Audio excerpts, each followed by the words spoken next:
student, welcome back in our part second of determiners. In the first part we have studied the determiners of number. So now we are going to describe determiners of distribution. तो चलिए हम लोग जान लेते हैं कि distribution कैसे होता है. The determiners either, neither, each and every show distribution.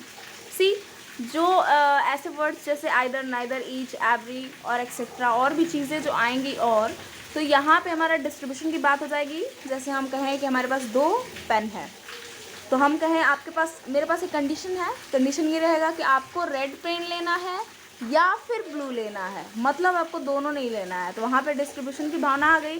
तो इस तरीके से जितने भी एग्जाम्पल्स आएंगे either you can take red pen और you can take blue pen. ठीक है, तो यहाँ पे डिस्ट्रीब्यूशन आ जाएगा. जैसे एग्जाम्पल्स में आप देख सकते हैं यहाँ पे दिया है कि this wall can be either colour red और ब्लू, यानी कि ये वॉल जो है किस कलर में पेंट हो सकता है, या फिर रेड में या फिर ब्लू में, मतलब दोनों कलर का नहीं कॉम्बो हो सकता. ईच मेंबर ऑफ टीम, यानी कि हर एक मेंबर, अलग अलग मेंबर पार्टिसिपेटेड इंथुसियास्टिकली. तो यहाँ पे हर एक मेंबर्स की बात हो रही है. Either sister is willing to help him, यानी कि बहुत सारे सिस्टर हैं. सॉरी, नाइदर यानी कि कोई भी सिस्टर उसमें से हेल्प करने की सोच नहीं रहा है. किसकी? उसकी. ठीक है, अब यार इंट्रोगेटिव डिटरमाइनर्स क्या होते हैं. So from the very young we have study the interrogative sentences, interrogative many things. So here we are going to discuss interrogative determiners. तो यहाँ पे इंट्रोगेटिव का सेंस आप पहले ही जान गए होंगे. WH टाइप क्वेश्चंस होंगे या फिर क्वेश्चन मार्क होंगे, इससे हमारे क्या होंगे, इंट्रोगेटिव डिटरमाइनर्स कहला जाएंगे.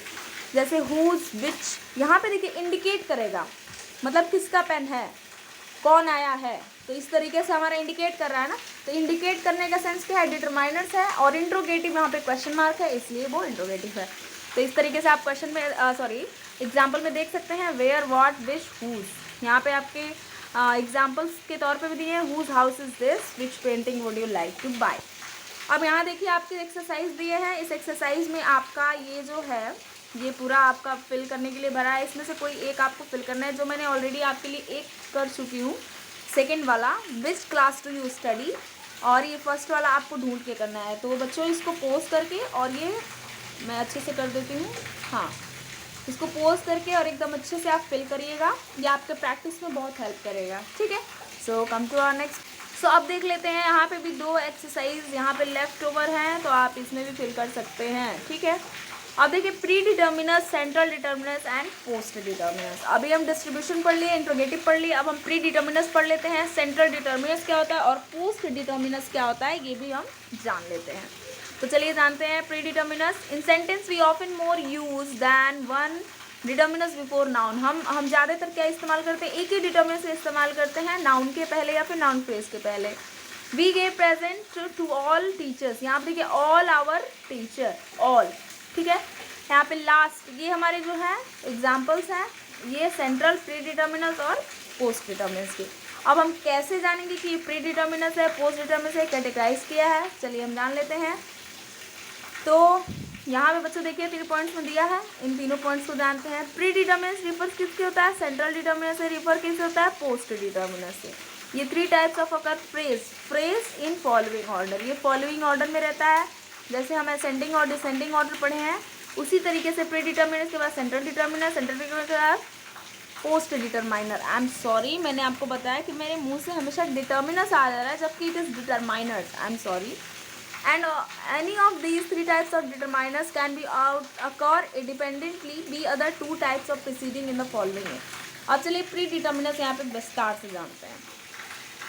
तो बच्चों देखते हैं. When we wish to specify quantity in noun, quantity मतलब क्या होता है कि कितना है, मतलब उसकी मात्रा. क्वांटिटी का मतलब क्या होता है, मात्रा. वी यूज प्री डिटर्मिनर्स, इस बात को ध्यान रखिएगा. प्री डिटर्मिनर्स कब इस्तेमाल करेंगे, जब क्वांटिटी की बात आएगी तो प्री डिटर्मिनर्स की बात आ जाएगी. जैसे यहाँ पे देखिए once, twice, tens, times etcetera, ये आपके एग्जाम्पल्स हो जाएंगे. ये किस में आएंगे, एक्सप्रेशन में आएंगे, जो मल्टीपल क्वान्टिटी की बात बताएंगे.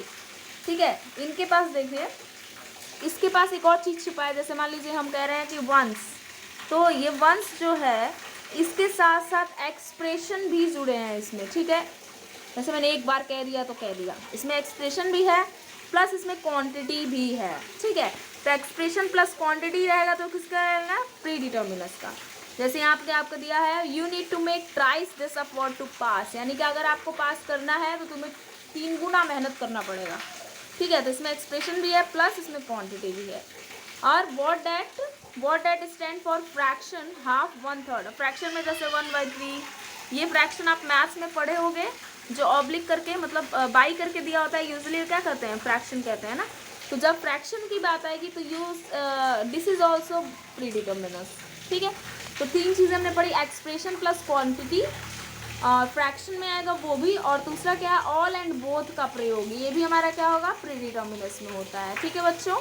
तो ये हमारा प्री डिटर्मिनस। अब चलिए सेंट्रल डिटर्मिनस देख लेते हैं। अभी हम प्री डिटर्मिनस पढ़े हैं, सेंट्रल डिटर्मिनस क्या होता है देखिए। सेंट्रल डिटर्मिनस ऑकर्स आफ्टर प्री डिटर्मिनस, यानी कि प्री डिटर्मिनस के बाद जो डिटर्मिनस का इस्तेमाल होता है उसे हम क्या कहते हैं, सेंट्रल डिटर्मिनस कहते हैं। और पोस्ट डिटर्मिनस के पहले सबसे ज़्यादा सेंट्रल डिटर्मिनस क्या होते हैं, आर्टिकल्स होते हैं, ठीक है, ए द। अब देखिए इसमें कितनी अच्छी बात है, central determiners usually are called articles. इस चीज़ को हमेशा माइंड में आप एकदम से फिट कर लीजिएगा। प्री डिटर्मिनस क्या होते हैं, वो क्वांटिटी और किसकी बात आती है, एक्सप्रेशन की, ये चीज़ें हो गई। सेंट्रल डिटर्मिनस क्या हो जाएंगे, सिर्फ आपसे आर्टिकल्स हो जाएंगे, ठीक है। पोसेसिव केस भी इसमें सेंट्रल डिटर्मिनस कहलाता है, यानी कि जो पुरानी चीज़ें हैं वही उसको अलग अलग चीज़ों में कैटेगराइज कर दिया है। तो इसमें पोसेसिव केस जो होगा वो भी हमारा क्या है, सेंट्रल डिटर्मिनस है। जितने पॉइंट्स दिए हैं you have to put in mind, ठीक है, आपको एकदम अच्छे से फिट कर लेना है माइंड में। पोसेसिव केस होगा, आर्टिकल्स होगा, डेमोन्स्ट्रेटिव होगा, और सेंट्रल डिटर्मिनस इंट्रोगेटिव भी होते हैं। तो इंट्रोगेटिव, पोसेसिव केस और आर्टिकल्स, डेमोन्स्ट्रेटिव, 4 चीज़ें मिलकर क्या बनाते हैं, सेंट्रल डिटर्मिनस, ठीक है। इस चीज़ को एकदम अच्छे से देखिए, आप अपने तरीके से एग्जाम्पल्स को पढ़िए और अच्छे से समझिए कि मैं कहना क्या चाहती हूँ। मैं ऑलरेडी ये चीज़ें एक्सप्लेन कर चुकी हूँ, पोसेसिव भी, डेमोन्स्ट्रेटिव भी और इंट्रोगेटिव भी, इसलिए मुझे फिर से ये एग्जाम्पल्स वो करने का आपको करना है, ठीक है। अब चलिए पोस्ट डिटर्मिनस देखते हैं बच्चों। अब देखिए पोस्ट डिटर्मिनस क्या होता है, cardinal ordinal numbers of postdeterminers 2, 4, 5। इसमें आपको क्या होगा कि इसमें 1, 2, 3, 4 काउंटिंग नंबर्स होंगे। अभी हमने आपको पढ़ा था ना कि काउंटिंग नंबर्स, इसमें इससे पहले हमने पढ़ा था ऑर्डिनल नंबर्स। तो ऑर्डिनल नंबर्स होते हैं इसमें, जिसमें 1, 2, 3 जितने भी काउंटिंग होते हैं ये हमारे पोस्ट डिटर्मिनस में आएंगे। प्लस और क्या आ सकते हैं इसमें, लास्ट, नेक्स्ट, अदर, अनदर, जैसे ये चीज़ अच्छे से लर्न करिएगा। फिर ये हमारे किस में आएंगे, पोस्ट डिटर्मिनस में। और तीसरा क्या है, when we use together the ordinal has come before cardinal, जैसे द लास्ट 6, आप ये मैथ में पढ़े होंगे ऑर्डिनल और कार्डिनल नंबर्स, है ना, तो एकदम अच्छे से समझ जाएगा। ऑर्डिनल नंबर्स और कार्डिनल नंबर्स क्या होते हैं, और ये क्या होता है, ordinal numbers always come before cardinal numbers. Ordinal numbers किसके पहले आता है, कार्डिनल नंबर्स के पहले आता है। तो ये देखिए आप एकदम अच्छे से इसको रिवाइज कर लीजिएगा और एग्जाम्पल्स देख लीजिएगा, ठीक है, पोज करके वीडियो देख लीजिए। अब देखिए यहाँ पे quantifiers like many, few, several, much, little etcetera are post determiners. ये बहुत बड़ा एक पॉइंट है, इसको भी एकदम अच्छे से रिवाइज कर लीजिएगा। देखिए बच्चों, इसको माइंड में अगर अभी आप फिक्स कर लिए ना तो आपके अपकमिंग फ्यूचर बहुत सही रहेगा इन ग्रामर केस, ठीक है। तो यहाँ पे जो क्वांटिफायर्स हैं, जैसे क्वांटिटी बताते हैं कि कितनी है, मात्रा बताते हैं, तो ये भी हमारे क्या होते हैं, post डिटर्मिनस। Remember in adjective is used to describe a noun, it comes the post determiners. Sorry, again I am making the mistakes. It is determiners, not a determiners. Okay. The last 3 delicious parties were shared among 6 hungry. और आगे चीज़ें दिया है, the first famous, देखिए first और famous person I met was Kiran Bedi. क्या कह रहा है कि एडजेक्टिव के पहले भी और नाउन को डिस्क्राइब करने के लिए भी इस्तेमाल किया जाता है किसका, पोस्ट डिटरमाइनस का। अब हम जब से देख लिए एग्जाम्पल्स, अब हम समझ गए हैं कि पोस्ट डिटरमिनस क्या होता है। अब यहाँ पे देखिए, arrange the determiners in their proper order. आपको इस डिटरमाइनस को क्या करना है, प्रॉपर ऑर्डर में करना है। तो the children participate in the all annual day function, in the annual day, जैसे all children participate in the annual day function, in the annual day function, इस तरीके से होगा। तो इसको अरेंज करना है आप अच्छे से, ठीक है। So in the case you have to pause the video and do this exercise. अगर आपको कोई भी दिक्कत होती है तो please contact with me. I will clear your doubts. Thank you. Have a nice day.